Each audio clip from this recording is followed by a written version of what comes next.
flight is flown below a safe altitude and slams into the ground, it is a deadly type of accident known as controlled flight into terrain. Automation and training have cut fatalities in half since 2010, but technology hasn't eliminated the problem.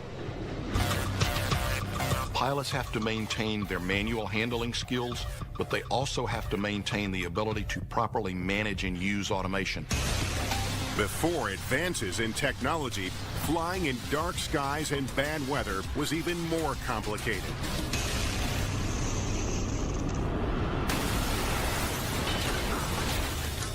November 28, 1979.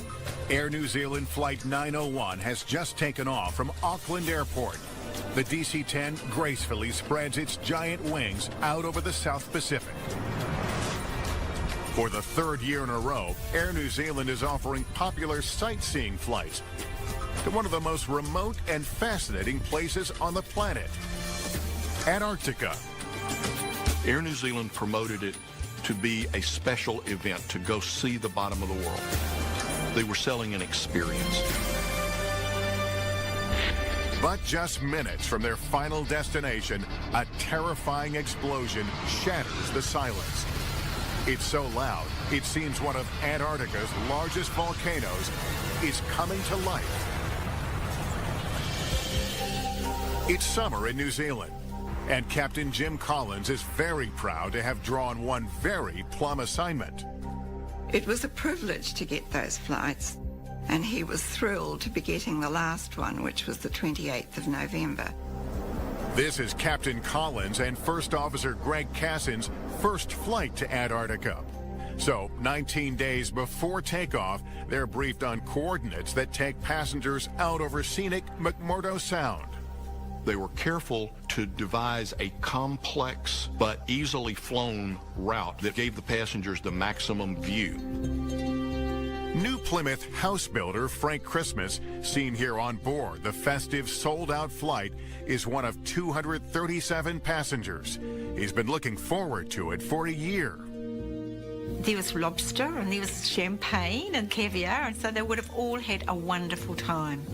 And he was just wanting to see what Antarctica was like. On a typical flight, passengers get a once-in-a-lifetime view of natural wonders like stunning 12,450-foot Mount Erebus, an active volcano named after Greek mythology's gateway to the underworld. Their personal tour guide, the aircraft is lowering its altitude now. None other than legendary Antarctic explorer Peter Mulgrew, seen here on an earlier flight. Well, everybody up here on the flight deck is saying this is just like a great new world, and I'm sure it is for all of you back there. Because Air New Zealand's DC-10s never actually touched down in Antarctica during the 8-hour flight, pressure is on the pilots to only descend as low as safely possible. He was trying to show his passengers something for what they'd paid for. After all, this was a visual sightseeing flight.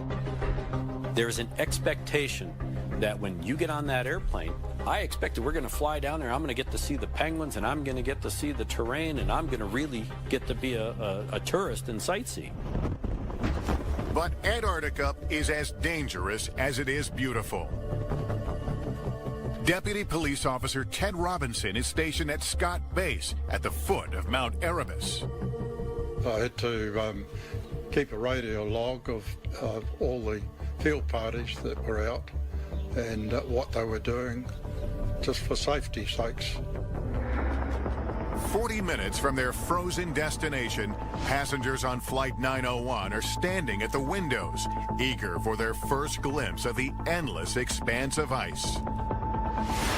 Captain Collins radios Robinson to find out about local weather conditions on Ross Island and learns there's a huge problem. That particular day, the mountain was completely whited out. Robinson cautions Captain Collins about low cloud cover that descends to 2,000 feet. I was very keen to let him know that he shouldn't come anywhere near Ross Island. Robinson recommends making a short detour west over the mainland where the weather is much better. That's where mountaineer Keith Woodford is stationed for the day. I was actually over in the Dry Valleys, about 150 kilometres away. We're in brilliantly fine weather. But Captain Collins ignores Robinson's advice, and just after noon, he begins his descent. McMurdo Air Traffic Control confirms a low overcast and reports of light snow. But below the clouds, visibility is about 40 miles. Collins announces to passengers he's hopeful he can descend low enough to give them a good view of Ross Island. He spots a hole in the cloud cover and is cleared by air traffic control for a visual descent. But the four-man crew is having trouble spotting landmarks through the clouds as Peter Mulgrew walks up to the cockpit. Peter Mulgrew was asked, why aren't you commentating? To which his reply was, well, it's pretty hard to say much when you can't see anything. Still sure of his safe position over McMurdo Sound, Captain Collins continues his descent. Then, at 1,500 feet, the captain's confidence is shattered. Collins tells his crew that conditions, quote, don't look good at all, and that he'll have to climb out of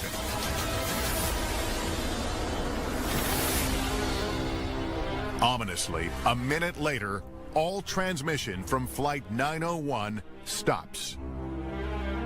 Then I started calling the field parties that were still on a listening watch to see if they'd heard anything of the aircraft. It was negative. No one had heard anything. It's late afternoon when the missing jet makes international headlines. It's just before 1 p.m. on November the 28th, 1979. Air New Zealand Flight 901 is about to give passengers like Frank Christmas, seen here on board the powerful DC-10, an up-close view of one of the most remote and forbidding places on Earth, Antarctica. Well, ladies and gentlemen, the aircraft now is just over 10,000 feet. And I think Dad was excited to think that there was a commentator on board that would tell them all about McMurdo and Scott Base and everything else. But today, the weather isn't cooperating. Majestic 12,000-foot Mount Erebus is shrouded in clouds. Pilot Jim Collins asks air traffic control whether it's possible to begin his descent. They got instruction from McMurdo at Jim's request to circle lower and be able to show their passengers something of the area. 237 passengers are straining to get a glimpse of landmarks like McMurdo Station that they should be seeing any minute. When suddenly, the ground proximity warning system blares out in the cockpit. The flight engineer starts to read off their altitude. 500 feet. 400 feet. Captain Collins realizes something is terribly wrong and calls for maximum thrust. The jet's nose tilts up 10 degrees and they start to climb. But as they pull up, the DC-10's underbelly and wing engines gouge into the icy slope of Mount Erebus, an active volcano at 300 miles an hour. 70 tons of jet fuel ignite the cabin. The tail engine breaks off and roars up the slope along with a horrifying trail of burning wreckage. Deputy Police Officer Ted Robinson radios the crew. He's met with an eerie silence. We kept calling 901.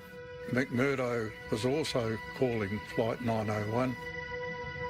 No one had heard anything. There's still hope for finding survivors at 7 p.m.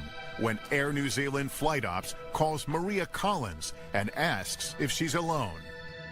And he said, I don't want to alarm you, but Jim's flight is late. We haven't heard from him for a while. I suggest you get somebody to be with you. The weather is so bad, it's 12 hours before rescuers finally spot the crash site. From the air, it looks like a smudge in the snow. When we came around the side of the mountain and saw the total devastation, I was shocked. It just did not look like a plane.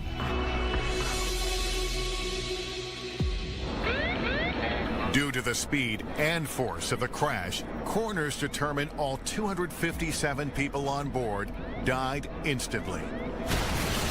Mountaineer Keith Woodford has his own ideas about how New Zealand's deadliest aviation disaster could have been avoided. If they'd had acted 10 seconds earlier, there's a reasonable chance the plane would have been able to climb out of it. So close. But why was the plane flying so close to the volcano? Investigators discover that on the morning of November 28th, Air New Zealand flight ops changed 901's final flight coordinate.